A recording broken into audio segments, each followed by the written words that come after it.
Hello, Claire and I will be talking about the evolution of the Global Partnership for Sustainable Development Data. Claire Melamed is CEO, and I, Alonso Ortiz, am the Senior Engagement Manager for the Global Partnership. The evaluation that we will be talking about was carried out by a third party, an organization called Itad. They were chosen after a competitive tendering process. Itad is a consultancy firm that specializes in evaluations of organizations, partnerships, and programs in the development sector.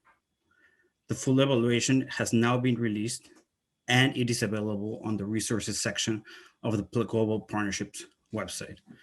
So let's begin, Claire. Why is this evaluation important? Thank you, Alonso, and hi everyone. It's great to have the chance to talk to you about this. Now, the Global Partnership is a relatively young organization, as organizations go. We were created in 2015, and we were created on the hypothesis with the idea that it's important to create a new organization to mobilize and coordinate all of the many initiatives and institutions which were responsible for achieving the vision that was set out in A World That Counts, the UN report that set out how data could help to be part of the pathway to achieving the Sustainable Development Goals. Now, setting up a new organization is always an ambitious goal, and one that was trying to do something that really had never been done before in the sector, because at that point, there wasn't a place in the global data architecture that brought all of the relevant players to work together and to accelerate progress on the goals. That was what we were set up to do. This report comes just over 5 years into the life of the Global Partnership, and obviously I'm really delighted to say that it does validate this hypothesis. It shows that what we set out to do not only was useful, but was doable, and that we've done it, and we've achieved some really good outcomes while we've been doing it. And of course, this is really important because we rely on two things to achieve our mission. We rely on the resources, the funds that we get from donors who are often taxpayers or foundations, and we need to be demonstrating that we're providing the results that we're promising and that we're a good place for donors to entrust their funds.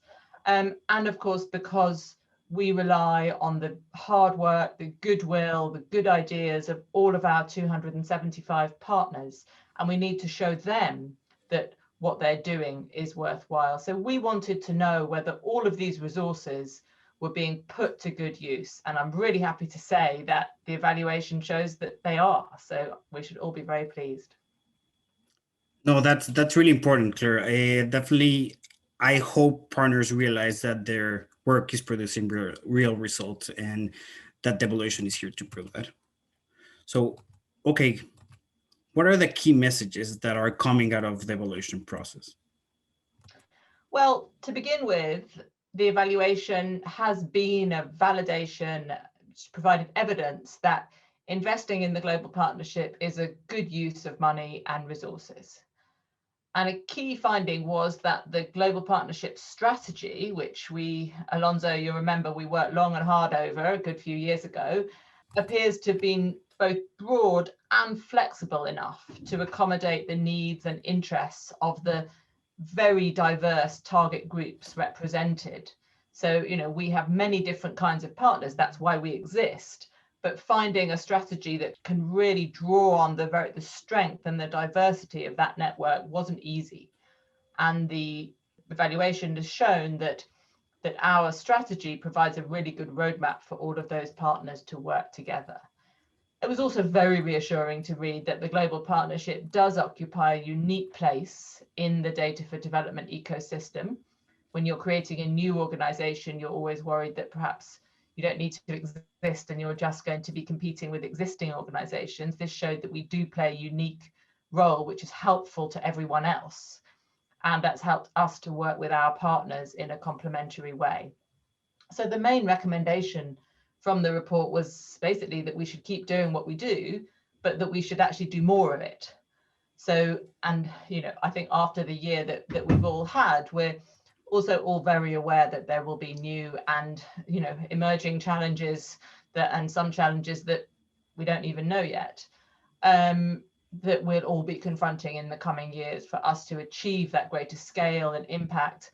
So we're going to need to look very closely at the evaluation, take what we've learned over the 5 years and really adjust accordingly. Oh, and you're right. I hope our partners do come back to the report, take a look at it, perhaps browse through it, come back little by little. But I think it's important not also for them to understand the impact of our collective work, but also it can help them frame or think differently about how we are trying to achieve our collective impact, but also perhaps it can help inform their day-to-day activities as well. So Claire, you already mentioned kind of the key findings, but then what are we doing with those? What are we doing differently as a result of this? Well, we're very glad that the evaluation not only recommended that we should do more of what we do, but it was actually very helpful in providing us with 3 pathways as to how we could do it, 3 pathways for change and for scale.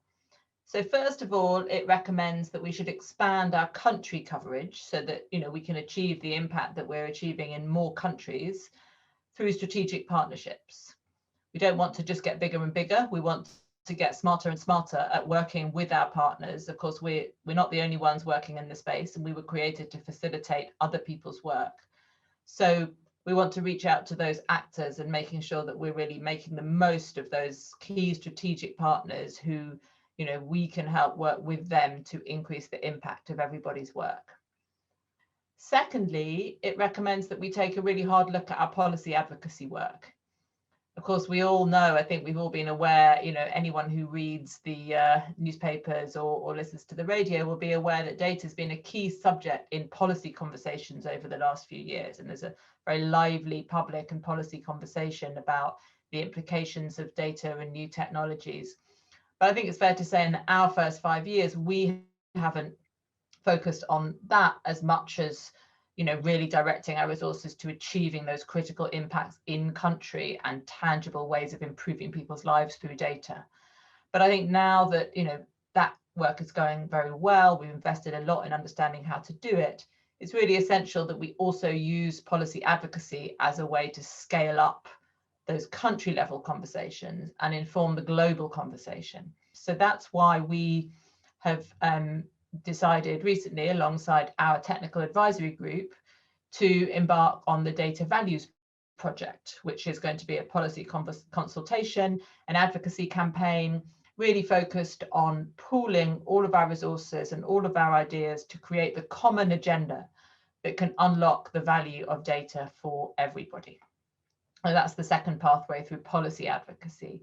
And then the third pathway is about learning and knowledge sharing. And that's always been a key area where our partners are really keen to learn from each other, to share knowledge, and a key value added for them of the network. But the evaluation has recommended that we could do more to fill that need and to work with our partners on that.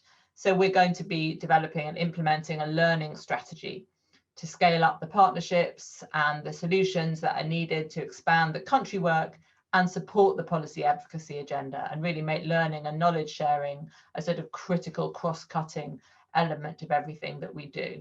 That's for starters. As I said, it's a long document, and I think we're going to be continually absorbing the lessons and reflecting on what they mean for what we do.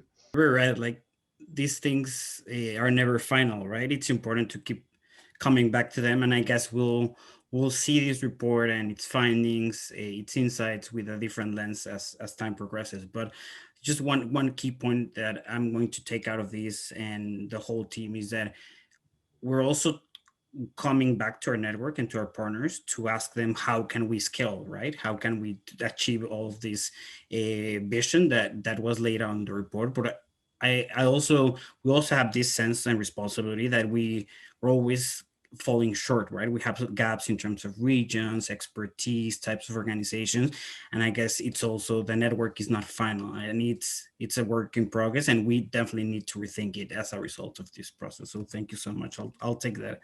I have some homework to do, but just. But I think that's the great thing about a network, isn't it? That it does continually expand and evolve. And I think that's another thing that comes out so strongly in the evaluation is the importance of that flexibility, and that how much of our success has been built on our flexibility and our ability to adapt to a very rapidly changing situation. So, you know, I think it's a necessity, but I think our ability to do that is something else that the evaluation has highlighted. And of course, you know, we've invested quite a lot in those sort of relationships. So it's great to see that. Thank you. And so 2 years and a half, how are you feeling? How do you feel about the process? What would you recommend to others thinking about embarking on a similar effort on an evaluation? Well, you don't take it lightly. Let me say, it's a lot of work. I mean, I should confess, this is the first time that I've been the CEO of an organization which has been evaluated. So it was pretty nerve-wracking at the beginning to, you know, when we hadn't even existed for very long, to, you know, to let in an organization, open ourselves up to an outside organization that was coming in with a mission to assess us in a friendly way, but critically, you know, with a very kind of, you know, without doing us any favors, and to look really in detail to, you know, we had to open up our books, you know, and let them speak to, you know, any of the partners that they wanted. The organizations really have access to our, you know, our documentation, understand how we work and whatever. So at times, you know, it was pretty scary, but in hindsight, it was absolutely worth it. I'm so happy with the results. You know, I think that, as I said, you know, it's gratifying to find out that we're doing a good job, but really more importantly, it's incredibly useful to have this level of expert insight and advice on how we can do that even better. And in the end, that's what matters. So I think I absolutely must credit the Itad team, who did an amazing job and, you know, have produced a report that was absolutely appropriate to this current moment in which we find ourselves, and helps us to chart a path out of the pandemic and out of the changes that we've had to make. I also really want to thank, first of all, our partners who contributed so much time to talking to Itad, thinking through issues with them, and of course the donors who made this possible, who initiated this, and who made it possible, and who've been working with Itad throughout, guiding them and so on.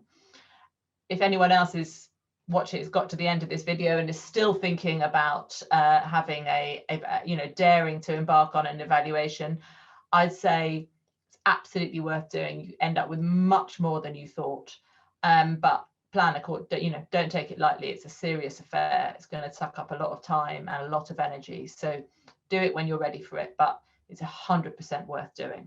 And I'm really, really glad we've done it.